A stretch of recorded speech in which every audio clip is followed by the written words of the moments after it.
নমস্কার, আমি পুরুলিয়া রত্নালয়ের পক্ষ থেকে মনোজ। আজকে আমরা একটা বিষয় নিয়ে এসেছি। আমাদেরকে অনেকে ফোন করেন, বাঁকুড়ার থেকে বা অনেক জায়গা থেকে ফোন করেন যে এখানে কি অনলাইন অ্যাস্ট্রোলজির কোনো ব্যবস্থা আছে কি না।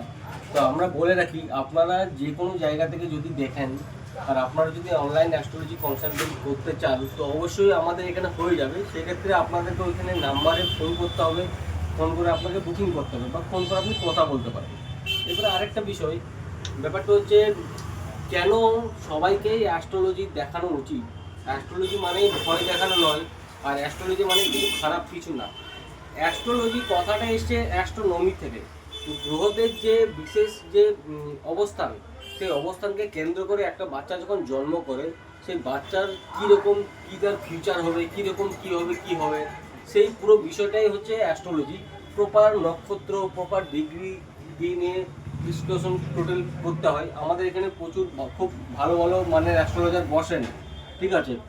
আপনার সম্বন্ধে আমি কিছু জানি না, আপনি আপনার ডিটেলস দিয়ে নিয়ে মানে আপনি নিজেই চমকে যাবেন যে কী করে সম্ভব, এত কিছু বলা কী করে সম্ভব, ঠিক আছে। আপনি একটা কথা ভাবুন, অনেকে অ্যাস্ট্রোলজি না দেখিয়ে বিয়ে করে নেয়। বিয়ের পর এমন একটা প্রবলেম ক্রিয়েট হয় যে তার ডিভোর্সের মতন পরিণত হয়ে যায়। ওই ভদ্র মহিলাই বা ওই মানুষটি যদি বিয়ের আগে যদি অ্যাস্ট্রোলজার দেখাতেন তাহলে ওনাকে নিশ্চয়ই অ্যাস্ট্রোলজার একটা রাস্তা দেখিয়ে দিতেন। কেমন রাস্তা?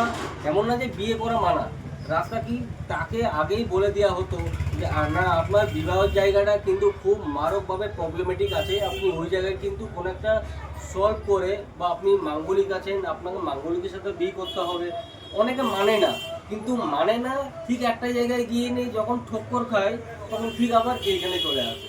তো আমি বলি, একটা প্রবলেম ক্রিয়েট করার পরেই অ্যাস্ট্রোলজারের কাছ থেকে আসার থেকে আপনার কত লাগবে? অনলাইন অ্যাকাউন্টে 500 টাকা লাগবে মাত্র। সেই আমাদের কত টাকা চতুর্দিকে খরচা হয়ে যাচ্ছে, সেই 500 টাকা দিয়ে আপনি একটা বিচার করে নিলেন, আপনার কাছে পুরো একটা থাকবে যে আমার এই টাইমটা কেমন যাবে। আমার অনেক সময় অনেকেই দেখবেন যে আপনি একটা মানুষ একটা দুটো তিনটা চারটা বিজনেস করে করে যাচ্ছে, প্রতিটা বিজনেসে কিন্তু ফ্লপ, লস খেয়ে যাচ্ছে। হঠাৎ দেখবেন সেই মানুষটি এমন একটা ব্যবসা শুরু করলো, সেই ব্যবসাটা তাকে বিরাট উপরে নিয়ে চলে গেলো, সেই ব্যবসা থেকে সে খুব ভালো ইনকাম করতে লাগলো, ঠিক আছে। তাহলে এগুলো কি? এগুলো হচ্ছে আমাদের গ্রহর অবস্থান। আমি এমন একটা ব্যবসার সাথে জড়িত আছি যে ব্যবসাটা, যে গ্রহটা রিপ্রেজেন্ট করে সেই গ্রহটা আমার জন্য খারাপ। সাপোজ আমার জন্য যদি বৃহস্পতি খারাপ প্ল্যানেট হয়, ঠিক আছে, আমার যদি বৃহস্পতি এমন দুস্থানে বসে থাকে আর আমি যদি টিচিং লাইনের সাথে যুক্ত থাকি, আমি কোনোদিনও সাকসেস পাবো না। আমি লিখে নিয়ে বলে দেবো। আপনি যে কাউকেই টিচিং লাইনের সাথে যুক্ত আছেন, যারা খুব ভালো জায়গায় আজকে গেছেন, আপনি তাদের চার্ট বুকেই দেখবেন তাদের বৃহস্পতি খুব ভালো জায়গায় আছে। তো সেই মানুষটি যখন কোনো ভুল প্রফেশনে থাকবে সে তো ঠক্কর খাবেই। আবার সেই মানুষটি যখন সঠিক রাস্তায় চলে আসবে সে একটা ভালো জায়গায় চলে যাবে। তো আমার মনে হয় অ্যাস্ট্রোলজি হচ্ছে একটা রাস্তা।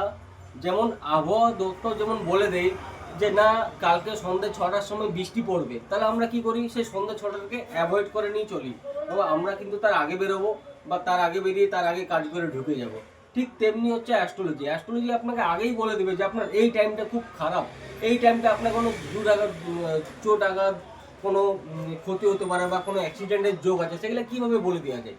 সেইগুলো বলে দেওয়া যায়, তার কারণ আছে।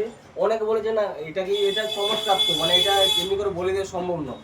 অ্যাস্ট্রোলজিতে ইচ অ্যান্ড এভরিথিং বলে দেওয়া যায়, কারণ মানুষের কী রোগ হবে না হবে টোটাল ডিটেলস বলে দেওয়া যায়। তো অ্যাস্ট্রোলজি হচ্ছে খুব ফাস্ট একটা সাবজেক্ট।